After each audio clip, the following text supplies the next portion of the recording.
ਸ਼੍ਰੀ ਗੁਰੂ ਅਰਜਨ ਦੇਵ ਜੀ ਐਸੇ ਗੁਰੂ ਪਾਤਸ਼ਾਹ ਹਨ ਜਿਨ੍ਹਾਂ ਦਾ ਜਨਮ ਹੀ ਗੁਰਸਿੱਖੀ ਵਾਤਾਵਰਣ ਵਿੱਚ ਹੋਇਆ। ਪਲੇ ਨਾਨਾ ਗੁਰੂ ਅਮਰਦਾਸ ਜੀ ਦੀ ਗੋਦੀ ਵਿੱਚ ਅਤੇ ਪ੍ਰਵਾਨ ਪਿਤਾ ਗੁਰੂ ਰਾਮਦਾਸ ਜੀ ਪਾਸ ਰਹਿ ਚੜ੍ਹੇ। ਪੰਚਮ ਪਾਤਸ਼ਾਹ ਜੀ ਦੀ ਮਹਾਨ ਕਰਨੀ ਨੂੰ ਦੇਖ ਕੇ ਭੱਟ ਕਲਸਹਾਰ ਜੀ ਨੇ ਅੰਮ੍ਰਿਤ ਬੋਲ ਕਹੇ ਸਨ, ਤੈਂ ਜਨਮਤ ਗੁਰਮਤ ਬ੍ਰਹਮ ਪਛਾਣਿਓ। ਸ਼੍ਰੀ ਅਰਜਨ ਦੇਵ ਜੀ ਬਾਲ ਉਮਰ ਵਿੱਚ ਹੀ ਨਾਨੇ ਗੁਰੂ ਅਮਰਦਾਸ ਜੀ ਪਾਸੋਂ ਔਰ ਪਿਤਾ ਗੁਰੂ ਰਾਮਦਾਸ ਜੀ ਮਹਾਰਾਜ ਜੀ ਦੇ ਪਾਸੋਂ ਸਹਿਜ, ਨਿਮਰਤਾ, ਸੇਵਾ, ਸਿਮਰਨ, ਸਤ ਸੰਗਤ ਇਹ ਤਾਦਿਕ ਸ੍ਰੇਸ਼ਟ ਗੁਣਾਂ ਨੂੰ ਗ੍ਰਹਿਣ ਕਰ ਰਹੇ ਸਨ। 11 ਸਾਲ ਦਾ ਸਮਾਂ ਨਾਨੇ ਗੁਰੂ ਦੀ ਅਸੀਸ ਪ੍ਰਾਪਤ ਕੀਤੀ। ਉਪਰੰਤ ਪਿਤਾ ਗੁਰੂ ਰਾਮਦਾਸ ਮਹਾਰਾਜ ਜੀ ਦੀ ਸੇਵਾ ਵਿੱਚ ਹਮੇਸ਼ਾ ਤਤਪਰ ਰਹੇ।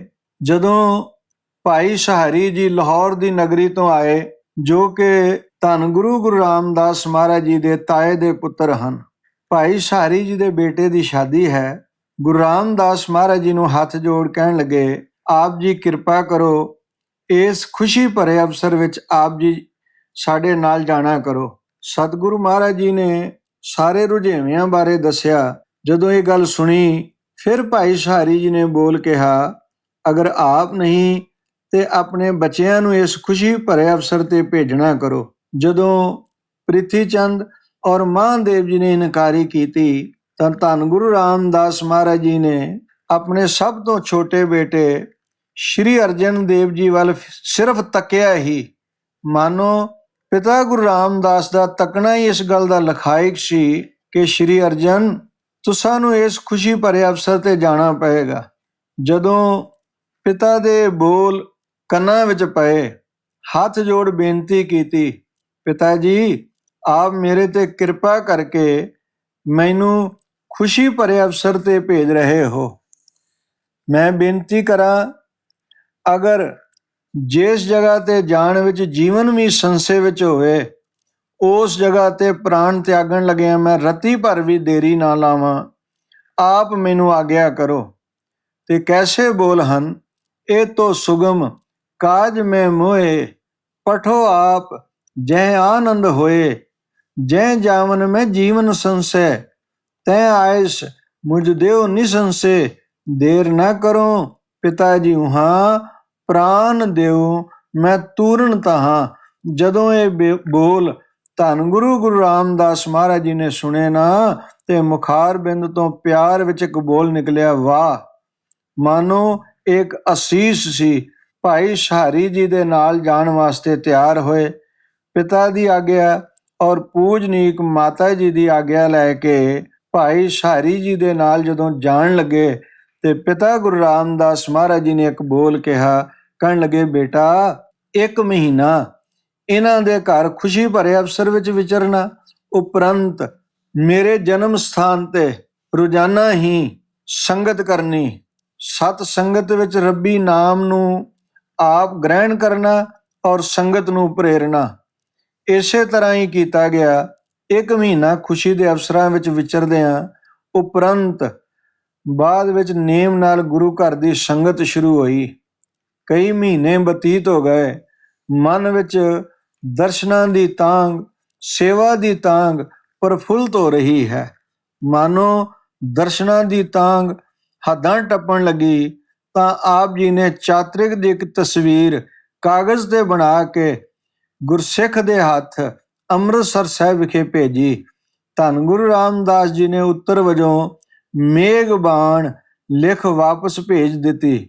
ਜਦੋਂ ਇਹ ਜਵਾਬ ਸਤਿਗੁਰੂ ਗੁਰੂ ਰਾਮਦਾਸ ਮਹਾਰਾਜ ਜੀ ਦਾ ਸ਼੍ਰੀ ਅਰਜਨ ਦੇਵ ਜੀ ਨੇ ਪੜ੍ਹਿਆ, ਮਨ ਬਹੁਤ ਪ੍ਰਸੰਨ ਹੋਇਆ ਤੇ ਖੁਸ਼ੀ ਵਿੱਚ ਇਹ ਉਡੀਕ ਕਰਨ ਲੱਗੇ ਕਿ ਸਤਿਗੁਰੂ ਮਹਾਰਾਜ ਜੀ ਦੇ ਹੁਕਮ ਦਾ ਜਦੋਂ ਮੇਘ ਬਾਣ ਆਵੇਗਾ, ਮੈਂ ਚਾਤ੍ਰਿਕ ਨੂੰ ਵਾਹਿਗੁਰੂ ਜੀ ਦੇ ਦਰ ਘਰ ਦੀ ਸੰਗਤ ਔਰ ਸੇਵਾ ਕਰਨ ਦਾ ਇਹ ਸੁਭਾਗ ਅਵਸਰ ਔਰ ਦੀਦਾਰ ਰੂਪੀ ਸ਼ਾਂਤੀ ਬੂੰਦ ਪ੍ਰਾਪਤ ਹੋਵੇਗੀ। ਜਦੋਂ ਕਈ ਮਹੀਨੇ ਲੰਘ ਗਏ ਤੇ ਸ਼੍ਰੀ ਅਰਜਨ ਦੇਵ ਜੀ ਨੇ ਇੱਕ ਚਿੱਠੀ ਗੁਰਸਿੱਖ ਦੇ ਹੱਥ ਪਿਤਾ ਗੁਰੂ ਰਾਮਦਾਸ ਮਹਾਰਾਜ ਜੀ ਦੇ ਪਾਸ ਭੇਜੀ, ਜੋ ਪ੍ਰਿਥੀ ਚੰਦ ਦੇ ਹੱਥ ਲੱਗੀ, ਸਤਿਗੁਰੂ ਮਹਾਰਾਜ ਜੀ ਤੱਕ ਨਾ ਪਹੁੰਚੀ।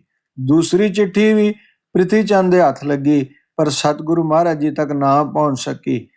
ਜਦੋਂ ਤੀਸਰੀ ਚਿੱਠੀ ਇਹ ਤਾਕੀਦ ਕਰਕੇ ਭੇਜਿਆ ਕਿ ਕੇਵਲ ਪਿਤਾ ਜੀ ਦੇ ਹੱਥ ਵਿੱਚ ਹੀ ਫੜਾਉਣੀ ਹੈ, ਗੁਰੂ ਰਾਮਦਾਸ ਮਹਾਰਾਜ ਜੀ ਦੇ ਪਾਸ ਚਿੱਠੀ ਪਹੁੰਚੀ। ਤੀਸਰਾ ਅੰਗ ਪੜਿਆ ਤੇ ਪੁੱਛਿਆ, ਬਾਕੀ ਪ੍ਰਿਥੀ ਚੰਦ ਪਾਸ ਹਨ?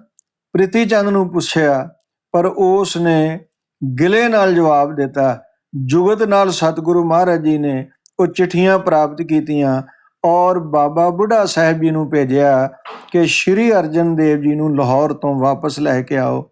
ਜਦੋਂ ਬਾਬਾ ਬੁੱਢਾ ਸਾਹਿਬ ਜੀ ਸ਼੍ਰੀ ਅਰਜਨ ਦੇਵ ਜੀ ਨੂੰ ਲਾਹੌਰ ਤੋਂ ਲੈਣ ਵਾਸਤੇ ਗਏ, ਪਹੁੰਚੇ, ਸੁਨੇਹਾ ਦਿੱਤਾ, ਮਨ ਵਿੱਚ ਬਹੁਤ ਵੈਰਾਗ ਆਇਆ ਔਰ ਨੇਤਰਾਂ ਵਿੱਚੋਂ ਜਲ ਵਗਣ ਲੱਗਾ। ਪਹੁੰਚੇ, ਧੰਨ ਗੁਰੂ ਰਾਮਦਾਸ ਮਹਾਰਾਜ ਪਿਤਾ ਗੁਰੂ ਜੀ ਦਾ ਦਰਸ਼ਨ ਕਰਕੇ ਚਰਨਾਂ ਤੇ ਸੀਸ ਝੁਕਾਇਆ ਔਰ ਨੇਤਰਾਂ ਦੇ ਜਲ ਨਾਲ ਪਿਤਾ ਗੁਰੂ ਰਾਮਦਾਸ ਮਹਾਰਾਜ ਜੀ ਦੇ ਚਰਨ ਧੋ ਦਿੱਤੇ। ਸਤਿਗੁਰੂ ਮਹਾਰਾਜ ਬਹੁਤ ਪ੍ਰਸੰਨ ਹੋਏ ਔਰ ਆਪਣੇ ਸਥਾਨ ਤੇ ਧੰਨ ਗੁਰੂ ਰਾਮਦਾਸ ਮਹਾਰਾਜ ਜੀ ਨੇ ਸ਼੍ਰੀ ਅਰਜਨ ਦੇਵ ਜੀ, ਜੋ ਸਭ ਤੋਂ ਛੋਟੇ ਬੇਟੇ ਹਨ, ਗੁਰਤਾ ਗੱਦੀ ਸੌਂਪ ਦਿੱਤੀ। ਜਦੋਂ ਗੁਰਤਾ ਗੱਦੀ ਧੰਨ ਗੁਰੂ ਅਰਜਨ ਦੇਵ ਦੇ ਰੂਪ ਵਿੱਚ ਸੌਂਪੀ ਗਈ ਤੇ ਪ੍ਰਿਥੀ ਚੰਦ ਇਹ ਗੱਲ ਸਹਿਣ ਨਾ ਕਰ ਸਕਿਆ। ਮਹਾਕਵੀ ਭਾਈ ਸੰਤੋਖ ਸਿੰਘ ਜੀ ਨੇ ਕੈਸੇ ਬੋਲ ਕਹੇ, ਕਹਿਣ ਲੱਗੇ, ਇਹ ਬੋਲ ਸੁਣਦਿਆਂ ਸਾਰ ਸ਼੍ਰੀ ਅਰਜਨ ਦੇਵ ਜੀ ਨੂੰ ਗੁਰਤਾ ਗੱਦੀ ਮਿਲੀ ਹੈ, ਮਾਨੋ ਜਿਵੇਂ ਸੜ ਬਾਲੀ ਗਿਆ ਹੋਵੇ। ਸੁਨ ਮਨ ਜਰਿਓ ਨਹਿ ਬੈਨ, ਕੂਰ ਪਸਾਰੇ ਲਾਲ ਜੇ ਨੈਣ।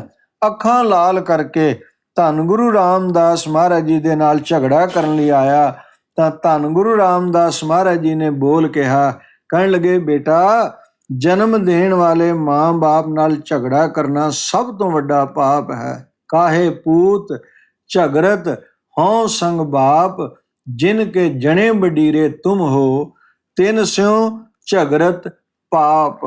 ਤਕਰੀਬਨ 3 ਦਿਨ ਬਾਅਦ ਸਤਿਗੁਰੂ ਗੁਰੂ ਰਾਮਦਾਸ ਮਹਾਰਾਜ ਸੱਚਖੰਡ ਭਿਆਨਾ ਕਰ ਗਏ। ਜੋ ਉਪਦੇਸ਼ ਸ਼੍ਰੀ ਅਰਜਨ ਦੇਵ ਜੀ ਨੂੰ ਕੀਤਾ, ਉਸ ਮੁਤਾਬਕ ਸ਼੍ਰੀ ਹਰਿਮੰਦਰ ਸਾਹਿਬ ਜੀ ਦੀ ਸੇਵਾ, ਗੁਰੂ ਗ੍ਰੰਥ ਸਾਹਿਬ ਜੀ ਦੀ ਸੰਪਾਦਨਾ, ਗੁਰੂ ਗ੍ਰੰਥ ਸਾਹਿਬ ਜੀ ਦਾ ਸ਼੍ਰੀ ਹਰਿਮੰਦਰ ਸਾਹਿਬ ਵਿਖੇ ਪ੍ਰਕਾਸ਼, ਮਾਨੋ ਜੋ ਗੁਰੂ ਗ੍ਰੰਥ ਸਾਹਿਬ ਮਹਾਰਾਜ ਜੀ ਦਾ ਪਾਵਨ ਸਰੂਪ ਸਤਿਗੁਰੂ ਗੁਰੂ ਅਰਜਨ ਦੇਵ ਮਹਾਰਾਜ ਜੀ ਨੂੰ ਸਮੂਹ ਮਨੁੱਖਤਾ ਨੂੰ ਸੌਂਪਿਆ, ਉਹ ਪਰਉਪਕਾਰ ਨਾ ਲਫ਼ਜ਼ਾਂ ਵਿੱਚ ਨਾ ਅੱਖਰਾਂ ਵਿੱਚ ਬਿਆਨ ਕੀਤਾ ਜਾ ਸਕਦਾ ਹੈ। ਜੋ ਅੰਮ੍ਰਿਤ ਦਾ ਸੋਮਾ ਧੰਨ ਗੁਰੂ ਅਰਜਨ ਦੇਵ ਮਹਾਰਾਜ ਜੀ ਨੇ ਸਾਡੀ ਝੋਲੀ ਵਿੱਚ ਪਾਇਆ ਔਰ ਮਹਾਨ ਖਜ਼ਾਨਾ, ਪਿਓ ਦਾਦੇ ਦਾ ਇਹ ਖਜ਼ਾਨਾ ਸਾਨੂੰ ਬਖਸ਼ਿਸ਼ ਕੀਤਾ। ਸਮਾਂ ਲੰਘਦਾ ਗਿਆ।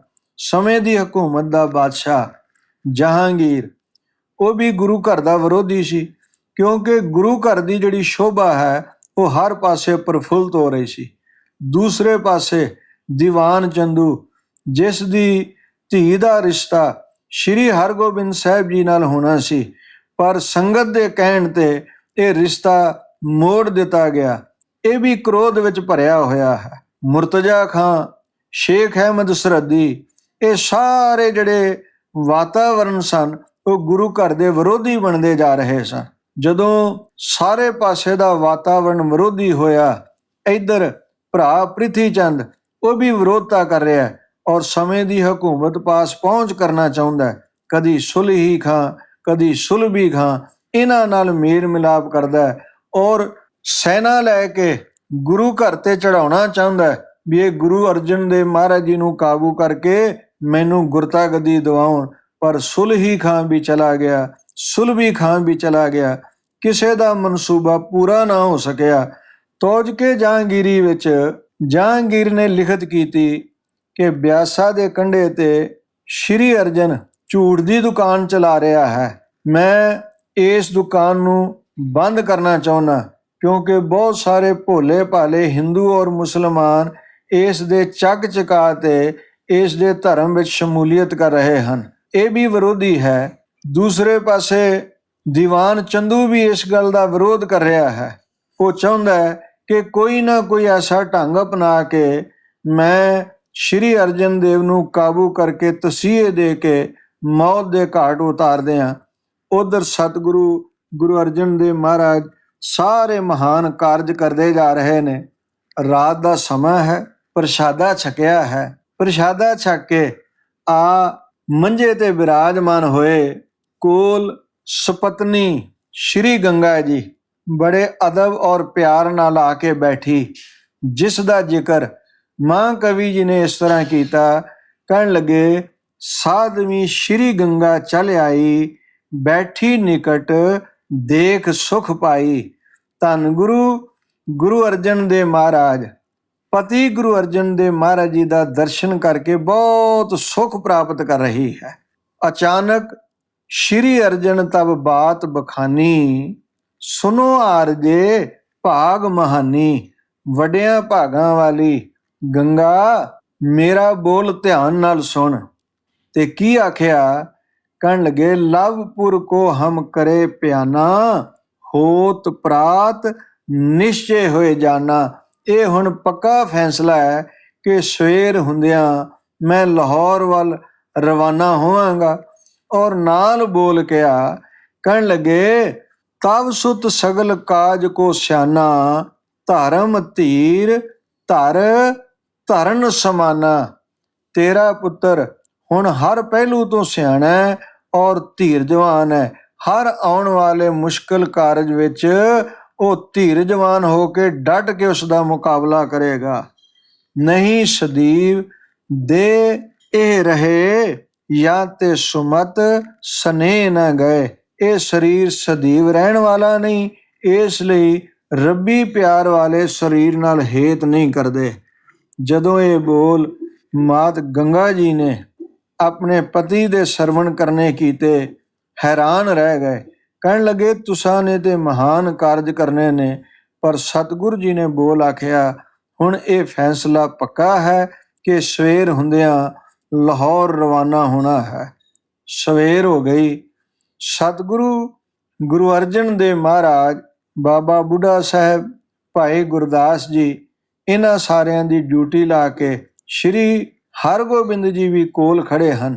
ਗੁਰਤਾ ਗੱਦੀ ਦਾ ਕਾਰਜ ਸਾਰਾ ਸੌਂਪ ਕੇ ਆਪ ਲਾਹੌਰ ਜਾਣ ਲਈ ਤਿਆਰ ਹੋ ਗਏ। ਥੋੜਾ ਜਿਹਾ ਪੈਂਡਾ ਬਾਬਾ ਬੁੱਢਾ ਸਾਹਿਬ, ਸ਼੍ਰੀ ਅਰਜਨ ਦੇਵ ਜੀ ਦੇ ਨਾਲ ਭਾਈ ਗੁਰਦਾਸ ਜੀ, ਹਰਗੋਬਿੰਦ ਜੀ ਔਰ ਸਤਿਗੁਰੂ ਗੁਰੂ ਅਰਜਨ ਦੇਵ ਮਹਾਰਾਜ ਜੀ ਦੀ ਸੁਪਤਨੀ ਬੀਬੀ ਗੰਗਾ ਜੀ ਨਾਲ ਚੱਲੇ। ਔਰ ਸਤਿਗੁਰੂ ਮਹਾਰਾਜ ਜੀ ਨੇ ਇਹਨਾਂ ਨੂੰ ਵਾਪਸ ਭੇਜਿਆ। ਔਰ ਗੁਰੂ ਕੇ ਪਿਆਰ ਵਾਲੇ 5 ਗੁਰੂ ਕੇ ਸਿੱਖ, ਭਾਈ ਵਿਧਿਆ ਜੀ, ਭਾਈ ਜੇਠਾ ਜੀ, ਭਾਈ ਲੰਗਾਹ ਜੀ, ਭਾਈ ਪਿਰਾਣਾ ਜੀ ਔਰ ਭਾਈ ਪੈੜਾ ਜੀ, ਇਹਨਾਂ ਨੂੰ ਸਤਿਗੁਰੂ ਮਹਾਰਾਜ ਜੀ ਨੇ ਨਾਲ ਲਿਆ ਔਰ ਲਾਹੌਰ ਰਵਾਨਾ ਹੋ ਗਏ। ਰਸਤੇ ਦੇ ਵਿੱਚ ਇੱਕ ਗੁਰੂ ਕਾ ਸਿੱਖ, ਜਿਸ ਦਾ ਨਾਮ ਇਤਿਹਾਸ ਵਿੱਚ ਭਾਈ ਸੰਧੂ ਕਰਕੇ ਲਿਖਿਆ ਹੈ, ਜਿਸ ਦੇ ਮਨ ਵਿੱਚ ਬਹੁਤ ਸ਼ਰਧਾ ਤੇ ਪਿਆਰ ਹੈ ਕਿ ਉਹ ਸੁਭਾਗਾ ਸਮਾਂ ਕਦੋਂ ਆਵੇਗਾ ਜਦੋਂ ਸਤਿਗੁਰੂ ਗੁਰੂ ਅਰਜਨ ਦੇਵ ਮਹਾਰਾਜ ਮੈਂ ਗਰੀਬੜੇ ਦੇ ਘਰ ਆ ਦਰਸ਼ਨ ਦੇਣਗੇ ਔਰ ਪ੍ਰਸ਼ਾਦਾ ਛਕਣਗੇ। ਅੱਜ ਉਹ ਸੁਭਾਗਾ ਦਿਨ ਆਇਆ। ਭਾਈ ਸੰਧੂ ਦੇ ਘਰ ਲਾਹੌਰ ਵਿਖੇ ਸਤਿਗੁਰੂ ਮਹਾਰਾਜ ਜੀ ਪਹੁੰਚੇ ਔਰ ਭਾਈ ਸੰਧੂ ਨੇ ਬੜੇ ਅਦਬ, ਪਿਆਰ, ਸਤਿਕਾਰ ਔਰ ਸ਼ਰਧਾ ਸਹਿਤ ਸਤਿਗੁਰੂ ਮਹਾਰਾਜ ਜੀ ਦੀ ਸੇਵਾ ਕੀਤੀ, ਪ੍ਰਸ਼ਾਦਾ ਆਦਿਕ ਛਕਾਇਆ ਔਰ ਅਸੀਸਾਂ ਪ੍ਰਾਪਤ ਕੀਤੀਆਂ। ਔਰ ਰਸਨਾ ਕਰਕੇ ਇਹ ਬੋਲ ਆਖਦਾ ਹੈ, ਸਤਿਗੁਰੂ ਆਪ ਜੀ ਨੇ ਮੇਰੇ ਤੇ ਮਹਾਨ ਪਰਉਪਕਾਰ ਕੀਤਾ ਹੈ। ਮੈਂ ਗਰੀਬੜੇ ਦੀ ਬੇਨਤੀ ਨੂੰ ਪ੍ਰਵਾਨ ਕਰਕੇ ਮੇਰੇ ਘਰ ਆ ਕੇ ਰੁੱਖਾ ਮਿੱਸਾ ਭੋਜਨ ਛਕ ਕੇ ਮੈਨੂੰ ਅਸੀਸਾਂ ਨਾਲ ਨਵਾਜਿਆ। ਜਦੋਂ ਸਤਿਗੁਰੂ ਮਹਾਰਾਜ ਉੱਥੋਂ ਬਾਹਰ ਨਿਕਲੇ ਨਾ, ਤੇ ਗੁਰੂ ਕੀ ਸੰਗਤ ਨਾਲ ਹੈ, ਤੇ ਦੀਵਾਨ ਚੰਦੂ ਦੀ ਨਿਗਾਹ ਪੈ ਗਈ। ਤੇ ਕਿਸੇ ਨੂੰ ਪੁੱਛਿਓਸ, ਇਹ ਕੌਣ ਹੈ ਜਿਸ ਦੇ ਨਾਲ ਇਤਨੀ ਸੰਗਤ ਹੈ? ਜਦੋਂ ਸੁਣਿਆ ਨਾ ਕਿ ਪੰਚਮ ਪਾਤਸ਼ਾਹ ਧੰਨ ਗੁਰੂ ਅਰਜਨ ਦੇਵ ਮਹਾਰਾਜ ਜੀ ਲਾਹੌਰ ਵਿਖੇ ਆਏ ਨੇ, ਬਸ ਇਹ ਬੋਲ ਸੁਣਦਿਆਂ ਸਾਰ ਹੀ ਕ੍ਰੋਧਵਾਨ ਹੋਇਆ, ਵਾਪਸ ਚਲਾ ਗਿਆ। ਤੇ ਸਮੇਂ ਦੀ ਹਕੂਮਤ ਦੇ ਬਾਦਸ਼ਾਹ ਜਹਾਂਗੀਰ ਦੇ ਜਾ ਕੇ ਕੰਨ ਭਰੇ ਤੇ ਕਹਿਣ ਲੱਗਾ, ਤੁਸਾਂ ਨੇ ਉਹਨਾਂ ਨੂੰ ਗ੍ਰਿਫਤਾਰ ਕਰਨ ਦਾ ਹੁਕਮ ਜਾਰੀ ਕੀਤਾ ਹੈ, ਪਰ ਉਹ ਤਾਂ ਸੰਗਤ ਵਿੱਚ ਆਨੰਦ ਨਾਲ ਵਿਚਰ ਰਹੇ ਨੇ ਔਰ ਸੇਵਾਵਾਂ ਪ੍ਰਾਪਤ ਕਰ ਰਹੇ ਨੇ। ਤੁਸੀਂ ਉਹਨਾਂ ਨੂੰ ਜੁਰਮਾਨਾ ਲਾਇਆ, ਉਹ ਤਾਂ ਸੁਖੈਨ ਹੀ ਜੁਰਮਾਨਾ ਤੁਹਾਡੇ ਪਾਸ ਪਹੁੰਚਾਉਣਗੇ। ਪਰ ਕੀ ਪਤਾ ਇਹਨਾਂ ਭੋਲਿਆਂ ਨੂੰ ਕਿ ਧੰਨ ਗੁਰੂ ਅਰਜਨ ਦੇਵ ਮਹਾਰਾਜ ਜੀ ਦੇ ਬੋਲ ਸਨ, ਕੋਈ ਜੁਰਮਾਨਾ ਨਹੀਂ, ਇਹ ਮਾਇਆ ਸੰਗਤ ਦੀ ਹੈ ਔਰ ਸੰਗਤ ਵਾਸਤੇ ਹੈ, ਨਾ ਕਿ ਸ਼ਾਹੀ ਖਜ਼ਾਨੇ ਭਰਨ ਲਈ। ਸਤਿਗੁਰੂ ਗੁਰੂ ਅਰਜਨ ਦੇਵ ਮਹਾਰਾਜ ਜੀ ਨੇ ਹਰ ਪਹਿਲੂ ਤੋਂ ਪਰਪੱਕ ਫੈਸਲਾ ਕੀਤਾ। ਉਧਰ ਸਮੇਂ ਦੀ ਹਕੂਮਤ ਦੇ ਬਾਦਸ਼ਾਹ ਨੇ ਗ੍ਰਿਫਤਾਰ ਕਰਨ ਦੇ ਹੁਕਮ ਜਾਰੀ ਕੀਤੇ ਨੇ। ਸਤਿਗੁਰੂ ਮਹਾਰਾਜ ਜੀ ਨੂੰ ਆਖਰਕਾਰ ਸਮੇਂ ਦੀ ਹਕੂਮਤ ਦੇ ਪਾਸ ਲਿਜਾਣਾ ਕੀਤਾ। ਬਾਤਚੀਤ ਹੋਈ। ਮੁਰਤਜ਼ਾ ਖਾਂ ਸਤਿਗੁਰੂ ਮਹਾਰਾਜ ਜੀ ਨੂੰ ਨਾਲ ਲੈ ਕੇ ਗਿਆ। ਸਮੇਂ ਦੀ ਹਕੂਮਤ ਦਾ ਬਾਦਸ਼ਾਹ ਇੱਕ ਦਿਨ ਤੋਂ ਬਾਅਦ ਦੂਸਰੇ ਦਿਨ ਆਪ ਕਸ਼ਮੀਰ ਰਵਾਨਾ ਹੋ ਗਿਆ। ਮੁਰਤਜ਼ਾ ਖਾਂ ਔਰ ਦੀਵਾਨ ਚੰਦੂ ਦੀ ਡਿਊਟੀ ਲਗਾਈ ਗਈ। ਪਹਿਲੀ ਰਾਤ ਜਦੋਂ ਆਪਣੇ ਪਾਸ ਦੀਵਾਨ ਚੰਦੂ ਨੇ ਲਿਜਾਣਾ ਕੀਤਾ ਤੇ ਸਿਪਾਹੀਆਂ ਨੂੰ ਤਕੜਾਈ ਕਰਨ ਵਾਸਤੇ ਪਤਾ ਕੀ ਆਖਿਆ? ਕਹਿਣ ਲਗਾ, ਨਿਕਟ ਬੁਲਾਏ ਆਪਨ ਸਿਪਾਹੀ, ਜਲ ਭੋਜਨ ਪਹੁੰਚਣ ਦਿਓ ਨਹੀਂ। ਸਭ ਤੋਂ ਪਹਿਲਾ ਬੋਲ ਸੀ, ਤੁਸੀਂ ਮੇਰੀ ਧੀ ਦਾ ਰਿਸ਼ਤਾ ਸਵੀਕਾਰ ਕਰਦੇ ਹੋ ਆਪਣੇ ਪੁੱਤਰ ਵਾਸਤੇ? ਤੇ ਸਤਿਗੁਰੂ ਦਾ ਜਵਾਬ ਨਹੀਂ ਸੀ। ਬਸ ਇਹ ਬੋਲ ਸੁਣਦਿਆਂ ਕ੍ਰੋਧਵਾਨ ਹੋਇਆ ਤੇ ਪਤਾ ਕੀ ਕਹਿੰਦਾ? ਕਹਿਣ ਲੱਗਾ, ਸੁਲਹੀ ਖਾਂ ਮਰ ਗਿਆ, ਸੁਲਭੀ ਖਾਂ ਮਰ ਗਿਆ, ਪ੍ਰਿਥੀ ਚੰਦ ਵੀ ਮਰ ਗਿਆ। ਉਹਨਾਂ ਨੇ ਬੜਾ ਯਤਨ ਕੀਤਾ ਤੁਹਾਨੂੰ ਕਾਬੂ ਕਰਨ ਦਾ, ਪਰ ਤੁਸੀਂ ਕਿਸੇ ਦੇ ਕਾਬੂ ਨਹੀਂ ਆਏ। ਪਰ ਹੁਣ ਮੈਂ ਤੁਹਾਨੂੰ ਦੱਸਦਾ, ਜਿਹਦਾ ਜ਼ਿਕਰ ਇਸ ਤਰ੍ਹਾਂ ਕੀਤਾ ਗਿਆ, ਸੁਲਹੀ ਸੁਲਭੀ ਪ੍ਰਿਥਿਆ ਮਰਿਓ, ਕਰੇ ਯਤਨ ਤੂੰ ਹਾਥ ਨਾ ਪਰਿਓ, ਚਾਹਤ ਗਏ ਮਰ ਪੁਜੀ ਨਾ ਸਾ, ਮੈਂ ਅਬ ਕਰਹੁ ਤੋਰ ਬਿਨਾਸਾ। ਮੈਂ ਤੁਹਾਨੂੰ ਦੱਸਾਂਗਾ ਕਿ ਬਦਲਾ ਕਿਵੇਂ ਲਿਆ ਜਾਂਦਾ ਹੈ। ਸਤਿਗੁਰੂ ਮਹਾਰਾਜ ਜੀ ਨੇ ਅੱਗੋਂ ਕੁਝ ਵੀ ਨਹੀਂ ਕਿਹਾ ਤੇ ਇਸ ਦੀਵਾਨ ਚੰਦੂ ਦੇ ਬੋਲ ਸਨ। ਕਹਿਣ ਲੱਗਾ, ਨਾ ਪਾਣੀ ਦਿੱਤਾ ਜਾਏ ਪੀਣ ਲਈ, ਨਾ ਭੋਜਨ ਦਿੱਤਾ ਜਾਏ ਖਾਣ ਵਾਸਤੇ, ਔਰ ਨਾ ਹੀ ਇਹਨਾਂ ਨੂੰ ਸੌਣ ਦਿੱਤਾ ਜਾਏ। ਜੇ ਕਹਿਣ ਪਾਣੀ ਚਾਹੀਦਾ ਤੇ 1 ਲੱਖ ਰੁਪਈਆ ਜੁਰਮਾਨਾ, ਜੇ ਕਹਿਣ ਭੋਜਨ ਛਕਣਾ ਹੈ ਲੱਖ ਰੁਪਈਆ ਜੁਰਮਾਨਾ, ਜੇ ਕਹਿਣ ਸੌਣਾ ਹੈ ਤਾਂ ਵੀ ਲੱਖ ਰੁਪਈਆ ਲੈ ਕੇ ਸੌਣ ਦਿੱਤਾ ਜਾਏ। ਜਬ लागेगी त्रिखा महानी, दे गिन लाख ਦਿਓ ਤਬ ਪਾਨੀ, ਵਿਆਕੁਲ ਹੋਏ ਛੁਦਤ ਬੋ ਜਬੇ, ਲਿਓ ਲਾਖ ਦਿਓ ਭੋਜਨ ਤਬੈ, ਨਿੰਦਰਾ ਤੇ ਜਬ ਸੁਪਤਨ ਚਹੈ, ਦੇ ਲਾਖ ਤੋ ਸੋਵਨ ਲਹੈ। ਇਹ ਤਕੜਾਈ ਕਰਕੇ ਸਾਰੇ ਪਹਿਲੂਆਂ ਤੇ ਨਿਗਾਹ ਮਾਰ ਕੇ ਦੀਵਾਨ ਚੰਦੂ ਵਾਪਸ ਚਲਾ ਗਿਆ। ਰਾਤ ਇਸਨੇ ਬਤੀਤ ਕੀਤੀ। ਸਵੇਰ ਚੜਿਆ, ਨਾ ਸਤਿਗੁਰੂ ਜੀ ਨੇ ਪਾਣੀ ਪੀਤਾ, ਨਾ ਭੋਜਨ ਛਕਿਆ ਔਰ ਨਾ ਸਤਿਗੁਰੂ ਮਹਾਰਾਜ ਜੀ ਨੂੰ ਸੌਣ ਦਿੱਤਾ ਗਿਆ।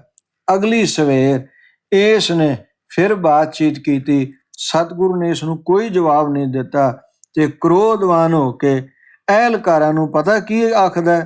ਜਾਲੋ ਅਗਨ ਤਪਾਵੋ ਨੀਰ, ਬੀਚ ਬਿਠਾਵੋ ਤਿਸੇ ਸਰੀਰ, ਕਹਿ ਚਾਕਰ ਸੋ ਦੇਗ ਉਬਾਰੀ, ਪਕੜੋ ਦਿਓ ਤਿਸੀ ਮੈਂ ਡਾਰੀ। ਕਹਿਣ ਲੱਗਾ, ਅੱਗ ਬਾਲੋ, ਦੇਗ ਦੇ ਵਿੱਚ ਪਾਣੀ ਭਰ ਕੇ ਉਹਨੂੰ ਉਬਾਲ ਦਿਓ ਔਰ ਇਹਨੂੰ ਫੜ ਕੇ ਉਸ ਵਿੱਚ ਬਿਠਾ ਦਿਓ। ਸਤਿਗੁਰੂ ਮਹਾਰਾਜ ਐਸੇ ਧੀਰਜ ਦੇ ਮਾਲਕ ਨੇ ਕਿਹਾ ਕੁਝ ਨਹੀਂ, ਮੁਸਕਰਾਏ, ਉੱਠੇ ਤੇ ਆ ਕੇ ਸਹਿਜ ਵਿੱਚ ਹੀ ਉਬਲਦੀ ਦੇਗ ਵਿੱਚ ਟਿਕ ਗਏ। ਤਬ ਸਤਿਗੁਰ ਉੱਠ ਬਾਹਰ ਆਏ, ਧਰਨੀ ਧਰਨੀ ਧੀਰ ਸਿਖਾਏ। ਕਵੀ ਜੀ ਆਖਦੇ ਨੇ, ਮੈਨੂੰ ਤਾਂ ਇਉਂ ਲੱਗਦਾ ਹੈ ਕਿ ਧਰਤੀ ਤਾਂ ਧੀਰਜਵਾਨ ਹੈ ਹੀ, ਪਰ ਸਤਿਗੁਰੂ ਗੁਰੂ ਅਰਜਨ ਦੇਵ ਮਹਾਰਾਜ ਜੀ ਵਰਗਾ ਧੀਰਜਵਾਨ ਕੌਣ ਹੋ ਸਕਦਾ ਹੈ। ਮਾਨੋ ਉਹ ਤਾਂ ਧਰਤੀ ਨੂੰ ਵੀ ਧੀਰਜ ਸਿਖਾ ਰਹੇ ਨੇ ਔਰ ਉਬਲਦੇ ਪਾਣੀ ਦੀ ਦੇਗ ਦੇ ਵਿੱਚ ਸਤਿਗੁਰੂ ਮਹਾਰਾਜ ਧੀਰਜਵਾਨ ਹੋ ਕੇ ਅਡੋਲ ਟਿਕ ਗਏ। ਕਾਫੀ ਸਮਾਂ ਪਾਣੀ ਉਬਲਦਾ ਰਿਹਾ। ਸਤਿਗੁਰੂ ਮਹਾਰਾਜ ਜੀ ਦੇ ਸਰੀਰ ਤੇ ਛਾਲੇ ਪੈ ਗਏ। ਸ਼ਾਮ ਹੋ ਗਈ। ਸਤਿਗੁਰੂ ਮਹਾਰਾਜ ਜੀ ਨੂੰ ਉਬਲਦੀ ਦੇਗ ਵਿੱਚੋਂ ਬਾਹਰ ਕੱਢਿਆ ਗਿਆ। ਜਿੱਥੇ ਪਹਿਲੇ ਟਿਕਾਇਆ ਸੀ ਉਸ ਕਮਰੇ ਵਿੱਚ ਫਿਰ ਬਿਠਾ ਦਿੱਤਾ। ਸਤਿਗੁਰੂ ਅਡੋਲ ਟਿਕੇ। ਇਹ ਸੜਦਾ ਬਲਦਾ ਵਾਪਸ ਘਰ ਚਲਾ ਗਿਆ ਦੀਵਾਨ ਚੰਦੂ। ਰਾਤ ਬਤੀਤ ਕੀਤੀ। ਸਵੇਰ ਹੋਈ, ਫਿਰ ਆਇਆ। ਸਾਧ ਸੰਗਤ, ਇਹ ਫਿਰ ਵਿਉਂਤ ਸੋਚਦਾ ਵੀ ਮੈਂ ਕਿਹੜਾ ਢੰਗ ਅਪਣਾਵਾਂ ਜਿਹਦੇ ਕਰਕੇ ਮੇਰੀ ਇਹ ਗੱਲ ਮੰਨ ਜਾਣ। ਤੇ ਫਿਰ ਕਹਿਣ ਲੱਗਾ, ਜਿੱਥੇ ਉਬਲਦੀ ਦੇਗ ਵਿੱਚ ਬੈਠ ਕੇ ਇਸਨੇ ਮੇਰੀ ਗੱਲ ਨਹੀਂ ਮੰਨੀ, ਹੁਣ ਰੇਤਾ ਤਪਾਓ ਔਰ ਇਸ ਦੇ ਸ਼ੀਸ਼ ਤੇ ਪਾਣੀ ਕਰੋ। ਰੇਤਾ ਨੂੰ ਤਾਂਬੇ ਦੀ ਤਰ੍ਹਾਂ ਲਾਲ ਕਰ ਦਿੱਤਾ ਗਿਆ ਔਰ ਸਤਿਗੁਰੂ ਗੁਰੂ ਅਰਜਨ ਦੇਵ ਮਹਾਰਾਜ ਜੀ ਨੂੰ ਬਿਠਾ ਕੇ ਚਾਰੇ ਪਾਸਿਓਂ ਸਰੀਰ ਦੇ ਉੱਤੇ ਸੀਸ ਰਾਹੀਂ ਰੇਤਾ ਪਾਣੀ ਸ਼ੁਰੂ ਕੀਤੀ, ਪਰ ਸਤਿਗੁਰੂ ਮਹਾਰਾਜ ਜੀ ਅਡੋਲ ਟਿਕੇ ਰਹੇ। ਇਸ ਰਾਤ ਵੀ ਤੱਕ ਵੀ ਇਸ ਤਰ੍ਹਾਂ ਹੀ ਕਾਰਜ ਚੱਲਦਾ ਰਿਹਾ। ਰਾਤ ਪਈ, ਇਹ ਵਾਪਸ ਚਲਾ ਗਿਆ। ਅਗਲੇ ਦਿਨ ਕ੍ਰੋਧਵਾਨ ਹੋ ਕੇ ਕਹਿਣ ਲੱਗਾ, ਅੱਗ ਬਾਲੋ, ਉਹਦੇ ਉੱਤੇ ਤਵੀ ਰੱਖੋ ਔਰ ਚੰਗੀ ਤਰ੍ਹਾਂ ਲਾਲ ਕਰਕੇ ਇਸ ਨੂੰ ਉਸ ਉੱਪਰ ਬਿਠਾਓ। ਸਤਿਗੁਰੂ ਦਾ ਸਰੀਰ ਤਾਂ ਪਹਿਲੇ ਹੀ ਛਾਲੇ ਛਾਲੇ ਹੋ ਚੁੱਕਿਆ ਹੈ, ਪਰ ਸਤਿਗੁਰੂ ਧੀਰਜਵਾਨ ਅਡੋਲ ਚਿੱਤ ਹੋ ਕੇ ਤੱਤੀ ਤਵੀ ਤੇ ਆ ਕੇ ਬਿਰਾਜਮਾਨ ਹੋ ਗਏ ਔਰ ਸਤਿਗੁਰੂ ਮਹਾਰਾਜ ਜੀ ਨੇ ਉਸ ਅਕਾਲ ਪੁਰਖ ਦੇ ਸ਼ੁਕਰਾਨੇ ਵਿੱਚ ਵਿਚਰਨਾ ਕੀਤਾ। ਜਦੋਂ ਸਾਈਂ ਮੀਆਂ ਮੀਰ ਨੂੰ ਇਸ ਘਟਨਾ ਦਾ ਪਤਾ ਲੱਗਿਆ ਤੇ ਸਾਹਮਣੇ ਆਇਆ, ਹੱਥ ਜੋੜ ਕੇ ਨਮਸਕਾਰ ਕੀਤੀ। ਨਮੋ ਕਰੀ ਹੋਏ ਖਰੇ ਅਗਾਰੀ, ਕਿਉਂ ਤੁਮ ਸਹੋ ਕਸ਼ਟ ਤਨ ਭਾਰੀ। ਸਤਿਗੁਰੂ, ਤੁਸੀਂ ਆਪਣੇ ਸਰੀਰ ਤੇ ਕਿਉਂ ਕਸ਼ਟ ਸਹਿ ਰਹੇ ਹੋ? ਤੁਸੀਂ ਤਾਂ ਰਸਨਾ ਤੋਂ ਇੱਕ ਬੋਲ ਕਹੋ ਤੇ ਸਾਰੇ ਸੰਸਾਰ ਦਾ ਸੰਘਾਰ ਕਰ ਸਕਦੇ ਹੋ। ਏਤਕ ਤਾਪ ਸਹਿ ਨਹਿ ਡੋਲੇ, ਨਸੇ ਜਗਤ ਜਿਨ ਇੱਕ ਬਚ ਬੋਲੇ। ਤੁਹਾਡੇ ਇੱਕ ਬੋਲ ਬੋਲਣ ਨਾਲ ਸੰਸਾਰ ਦਾ ਸੰਘਾਰ ਹੋ ਸਕਦਾ ਹੈ, ਫਿਰ ਵੀ ਆਪ ਅਡੋਲ ਚਿੱਤ ਹੋ ਕੇ ਤਸੀਹੇ ਸਹਿ ਰਹੇ ਹੋ। ਤੇ ਸਤਿਗੁਰੂ ਮਹਾਰਾਜ ਜੀ ਕਹਿਣ ਲੱਗੇ, ਸਾਈਂ ਜੀ, ਜੈਸਾ ਨਿਰੰਕਾਰ ਦਾ ਹੁਕਮ ਹੈ, ਇਸ ਵਿੱਚ ਕੋਈ ਉਲਾਮਾ ਨਹੀਂ। ਉਲਾਨੋ ਮੈਂ ਕਾਹੂ ਨਾ ਦਿਓ, ਸਿਰਫ ਉਸ ਕਰਤੇ ਦੇ ਹੁਕਮ ਨੂੰ ਮੈਂ ਮਿੱਠਾ ਕਰਕੇ ਮੰਨਣਾ ਹੈ। ਮਨ ਮੀਠ ਤੁਹਾਰੋ ਕੀਓ। ਸਤਿਗੁਰੂ ਮਹਾਰਾਜ ਜੀ ਨੂੰ ਇਸ ਤਰ੍ਹਾਂ ਲਗਾਤਾਰ ਤਸੀਹੇ ਦਿੱਤੇ ਗਏ ਤੇ ਕਵੀ ਜੀ ਲਿਖਦੇ ਨੇ, 5 ਦਿਵਸ ਬੀਤੇ ਸੁਭਾਤੀ, ਦਈ ਸਜਾਏ ਅਗਨ ਸਮ ਤਾਤੀ। ਮਾਨੋ ਹਰ ਪਹਿਲੂ ਤਤਾ ਹੈ। ਅੱਗ ਤੱਤੀ, ਪਾਣੀ ਉਬਲ ਰਿਹਾ ਹੈ, ਤਤਾ ਹੈ। ਰੇਤਾ ਤੱਤੀ, ਕੇਵਲ ਰੇਤਾ ਹੀ ਨਹੀਂ, ਲੋਹ ਵੀ ਤੱਤੀ, ਸੁਲਹੀ ਖਾਂ, ਸੁਲਭੀ ਖਾਂ, ਇਹ ਸਾਰੇ ਹੀ ਤੱਤੇ। ਪ੍ਰਿਥੀ ਚੰਦ ਵੀ ਤੱਤਾ, ਉਸ ਦੀ ਸੁਪਤਨੀ ਵੀ ਤੱਤੀ, ਜਹਾਂਗੀਰ ਵੀ ਤੱਤਾ। ਮਾਨੋ ਹਰ ਪਾਸੇ ਤਪਣ ਵਾਲਿਆਂ ਦਾ ਘੇਰਾ ਹੈ। ਇਉਂ ਕਹਿ ਲਈਏ, ਗੁਰਬਾਣੀ ਦੇ ਅੰਮ੍ਰਿਤ ਬੋਲਾਂ ਮੁਤਾਬਕ, ਅਗਰ ਚੰਦਨ ਦੇ ਆਸੇ ਪਾਸੇ ਜ਼ਹਿਰ ਨਾਲ ਭਰੇ ਹੋਏ ਸੱਪ ਵੀ ਲਿਪਟ ਜਾਣ ਤੇ ਜੇ ਕੋਈ ਆਖੇ ਉਹ ਆਪਣੀ ਸ਼ੀਤਲਤਾ ਦਾ ਤਿਆਗ ਕਰੇ ਤੇ ਐਸਾ ਨਹੀਂ ਹੋ ਸਕਦਾ। ਤੇ ਕੈਸੇ ਪਿਆਰ ਭਲੇ ਅੰਮ੍ਰਿਤ ਬਾਣੀ ਦੇ ਬੋਲ ਹਨ, ਜਿਹਦੇ ਵਿੱਚ ਇਹ ਅੰਮ੍ਰਿਤ ਉਪਦੇਸ਼ ਦਿੱਤਾ ਗਿਆ। ਕਬੀਰ, ਸੰਤ ਨਾ ਛੋੜੇ ਸੰਤਈ, ਜੇ ਕੋਟਕ ਮਿਲੇ ਅਸੰਤ। ਮੈਂ ਲਾਗਰ ਭਯੰਗਮ ਬੇੜਿਓ, ਤੋ ਸ਼ੀਤਲਤਾ ਨੈ ਤਜੰਤ।